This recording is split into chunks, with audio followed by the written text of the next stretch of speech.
On investit dans nos réseaux, on investit beaucoup dans l'intelligence de ces réseaux. Donc on parle finalement d'un nouveau cœur de réseau qu'on est en train de déployer sur nos différents pays. Bonjour Laurent Le Boucher. Bonjour Jérôme. Vous êtes CTO du groupe Orange, c'est-à-dire Chief Technology Officer. Ravi de vous accueillir dans Monde Numérique pour ce premier rendez-vous en partenariat avec Orange, qui va nous permettre d'examiner en profondeur les grandes transformations du monde des télécoms à l'ère du numérique. Voilà, parce qu'il se passe beaucoup de choses. C'est un secteur en pleine mutation, avec des transformations en profondeur, et qui, évidemment, indirectement, nous concerne tous, nous, utilisateurs des réseaux télécoms. Donc, on va voir comment Orange aborde cette transformation. Et pour ce premier numéro, on va commencer avec un concept qui est vraiment au cœur de votre activité aujourd'hui, c'est la notion de plateformisation. Et vous avez un mot chez Orange, vous parlez de telco as a platform. Donc telco, c'est vous, c'est opérateur télécom. Telco as a platform, en fait, ça veut dire quoi exactement, Laurent Le Boucher ? Oui, Jérôme, effectivement, c'est une très bonne question. Ça peut paraître un peu mystérieux. Telco as a platform, c'est un concept, mais c'est aussi un programme stratégique et structurant pour Orange, qui s'appuie sur une vision. Et cette vision, c'est que pendant longtemps, les réseaux, la connectivité, était un peu invisible. On l'utilisait, elle est partout.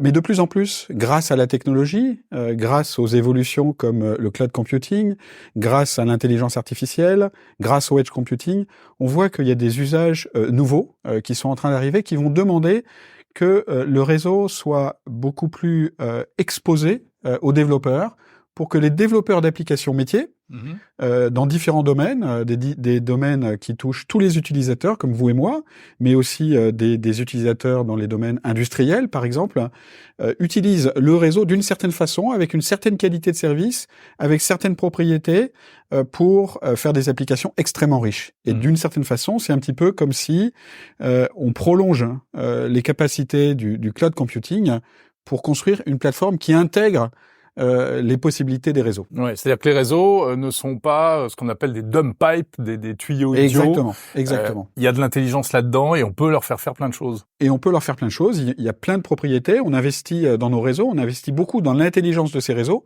Donc on parle finalement d'un nouveau cœur de réseau qu'on est en train de déployer sur nos différents pays. Et ce nouveau cœur va permettre de faire des choses véritablement très innovantes. Et en général, avec des partenaires. Donc, on le fera pas tout seul, on le fera beaucoup avec des partenaires. Donc, c'est aussi un modèle de co-innovation, d'open innovation qu'on va essayer de construire. Alors, au-delà du concept, ça change quoi ? Ça va changer quoi concrètement pour les utilisateurs ? Pour les utilisateurs, il faut déjà considérer qu'il y a plusieurs types d'utilisateurs. Il y a vous et moi. Oui. Il y a le grand public, c'est ce qu'on appelle le grand public, le B2C, tout à fait. Le B2B, il y a les entreprises, mais les utilisateurs dans les entreprises, et là il y a différentes verticales. Et je dirais il y a les développeurs sur les différents domaines. Voilà. Donc on va prendre deux exemples. On va prendre un exemple plutôt grand public l'un de mes proches. Qui a été hacké récemment au travers alors la méthode est assez classique, c'est le hacker utilise du social engineering, différentes méthodes pour récupérer quelques informations essentielles, votre date de naissance, potentiellement le nom de la rue dans laquelle vous avez grandi. Et sur la base de ces informations, on va ensuite appeler le call center de votre opérateur et se faire passer pour vous en expliquant que son smartphone, il l'a perdu et que il faut changer de carte SIM. Donc il a une nouvelle carte SIM et s'il passe les barrières d'identification, alors le numéro de téléphone est associé à la nouvelle carte SIM. Que se passe-t-il pendant ce temps-là ? De façon, sans même que vous en aperceviez sur votre smartphone ne fonctionne plus, et lui a pris votre identité, votre numéro de téléphone, et peut se connecter, par exemple, à votre banque, et il a un moyen d'authentification qui lui permet potentiellement de réaliser des opérations pour votre compte. Donc effectivement, c'est une fraude qui est assez répandue, qui est assez dangereuse, et on peut s'en prémunir, on peut se protéger. Et donc, Une possibilité, c'est d'exposer une API qu'on appelle SIM-swap pour changement de carte SIM, qui permet à une banque, dans le cadre du parcours digital, de vérifier que la carte SIM n'a pas été changée depuis quelques heures. Donc s'il y a une transaction importante, avant de faire cette transaction, on appelle le code de l'application bancaire, va appeler cette API et faire cette vérification. Et si la réponse est positive, alors à ce moment-là, ça veut pas forcément dire que le compte est hacké, mais ça peut être une alerte.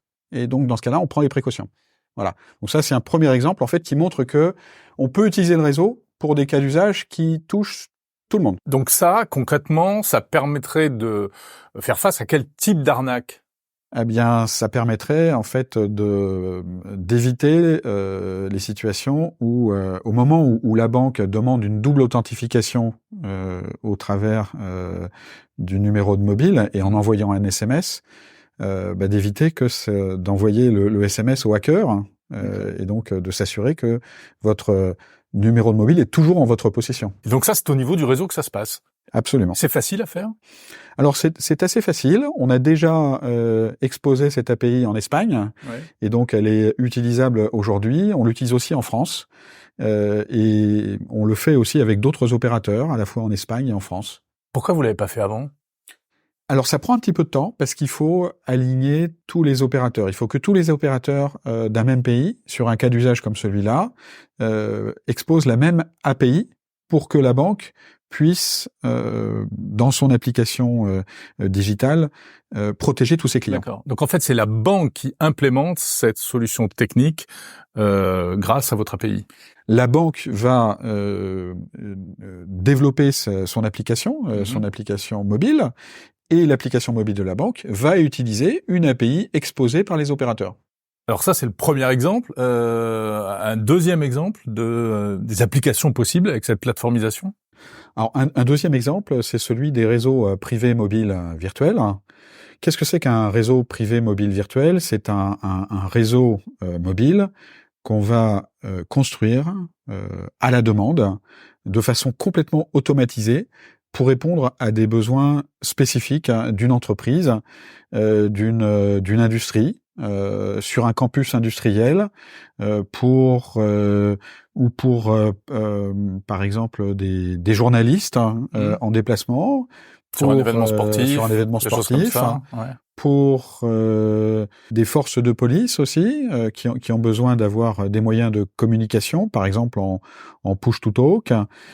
Donc c'est pour répondre à des besoins spécifiques dans différentes situations où on a des exigences de sécurité. Donc on veut éviter, en fait, on veut assurer que le trafic est bien isolé et protégé des autres trafics. Mais aussi pour des raisons de qualité de service. On a besoin de s'assurer, par exemple, que la latence est garantie. La latence, c'est le temps. La vitesse de réaction. La vitesse de réaction, le temps de réaction de bout en bout. Si je prends l'exemple d'une usine, sur une usine, l'enjeu, c'est de pouvoir permettre à des AGV, donc des petits véhicules autonomes, de se déplacer dans l'usine, d'avoir des chaînes de production qui sont très configurables, avec des ateliers qu'on peut déplacer si besoin, si on veut par exemple changer de produit, le faire de façon très simple.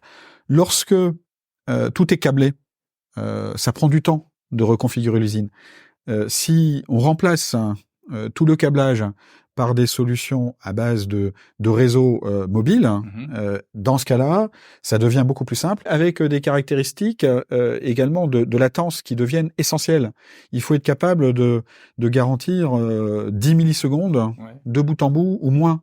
Si on veut contrôler une chaîne de production, la qualité en sortie d'une chaîne de production avec des caméras, par exemple, il faut être capable d'arrêter ou bien de trier des déchets, le faire très rapidement, et le nombre de millisecondes devient complètement essentiel. Voilà.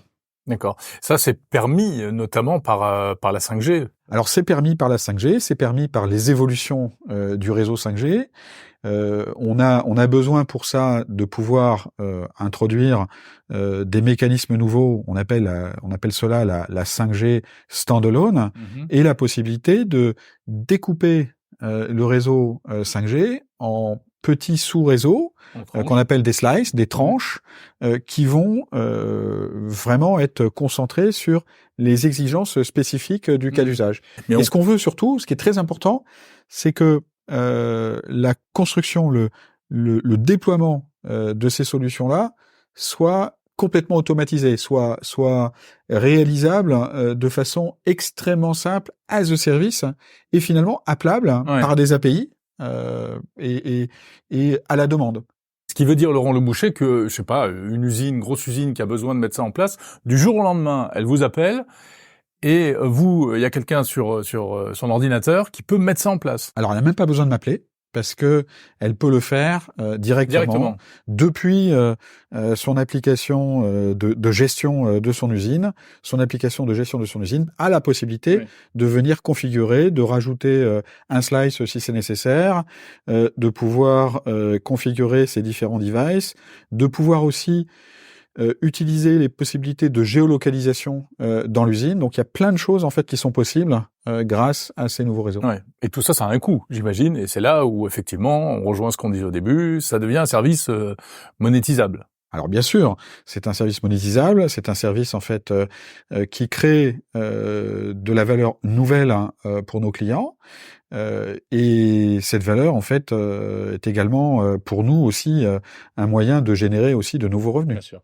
Techniquement, comment ça se passe? Est-ce que ça pose de nouveaux problèmes techniques? Est-ce que tous les services sont interopérables facilement les uns avec les autres? Alors, il y a effectivement un enjeu d'interopérabilité et il y a un enjeu de scalabilité. Il faut qu'on arrive à... Scalabilité, la mise en échelle, la montée en... Et c'est un enjeu industriel qui concerne tous les opérateurs et d'une certaine façon, l'union fait la force. On a besoin de travailler ensemble pour standardiser certaines de ces API et faire en sorte en fait qu'elles deviennent quasiment universelles, qu'elles deviennent très connues pour l'ensemble des développeurs, des différents domaines industriels, des différents domaines également sur d'autres domaines comme la santé, sur des domaines comme le gaming, sur différents domaines. Il faut que les API des opérateurs deviennent un peu une sorte de langue universelle. D'où l'accord que vous aviez annoncé il y a un an, je crois, au Mobile World Congress, avec les autres opérateurs, d'autres pays même. Alors effectivement, on s'inscrit complètement dans l'initiative Open Gateway de la GSMA. Donc on est tous très concentrés, très focalisés en fait pour réaliser des cas d'usage aujourd'hui. L'an dernier, on annonçait le mouvement et cette année, on commence à commercialiser sur les premières API. On a aussi un autre projet qui est important, c'est le projet de la Linux Foundation, le projet Camara, qui est un peu le pendant d'Open Gateway de la GSMA et qui rentre dans le détail de l'implémentation de chacune de ces API pour les rendre utilisables, consommables effectivement par des développeurs. D'accord. Alors ces fameux développeurs, quand on dit développeurs, ça peut être développeurs d'applications pour nos smartphones, le grand public, mais aussi des développeurs dans les entreprises, les applications typiquement industrielles comme celle dont vous parliez il y a un instant. Vous créez une sorte de plateforme ouverte pour les développeurs. Enfin, ouverte, pas tout à fait. J'imagine que vous livrez pas non plus tous vos secrets et puis c'est pas open bar. Bien sûr. Comment est-ce qu'ils réagissent ces développeurs? Ils sont, ça fait un moment que c'est déjà en place. Est-ce qu'ils répondent? Est-ce qu'ils sont au rendez-vous? Alors, on a effectivement déjà depuis un certain temps exposé certaines de ces API. Je dirais même avant l'initiative Open Gateway, on a une plateforme qu'on appelle Orange Developer. Cette plateforme est utilisée par plusieurs milliers de développeurs déjà aujourd'hui sur des domaines comme le messaging, comme le carrier billing. Également, on a commencé à travailler un peu sur les sujets relatifs à l'identité, en se rapprochant un petit peu de ce que je disais précédemment.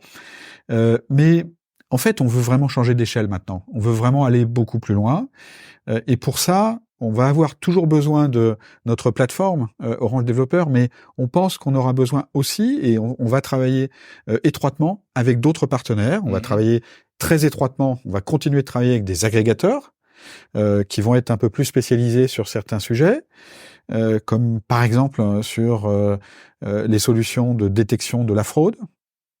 Mais on va travailler aussi beaucoup avec les hyperscalers, les grandes plateformes donc les cloud, big tech américaines, les big tech, qui aujourd'hui ont des audiences développeurs qui sont très larges. On parle pas de milliers, mais on parle de millions de développeurs. Et donc nous, on souhaite véritablement entrer un peu en symbiose et faire en sorte que nos API et nos cas d'usage soient utilisables depuis ces grandes plateformes pour utiliser tout le potentiel de nos réseaux, et en complément nous permettent aussi d'adresser des cas d'usage qui ne sont pas que de la connectivité pure, mais adressent aussi de la connectivité, du cloud computing et de l'intelligence artificielle et du edge computing. Et donc d'avoir la possibilité en fait de jouer véritablement sur des cas d'usage où le potentiel de valeur est très important. Et même question, comment est-ce qu'ils sont sensibles à cet appel, les hyperscalers, comme vous dites? Alors les premiers signaux que l'on a, oui, montrent qu'il y a une véritable appétence à travailler ensemble. Nous avons commencé à travailler étroitement avec certains d'entre eux, comme Microsoft et AWS, par exemple, et on veut aller beaucoup plus loin. Et donc on n'est absolument pas du tout exclusif. On veut travailler avec tous les hyperscalers. Et on veut travailler aussi avec les agrégateurs. Je mentionnerai l'exemple de Vonage, mais aussi d'Infobip, avec qui on travaille.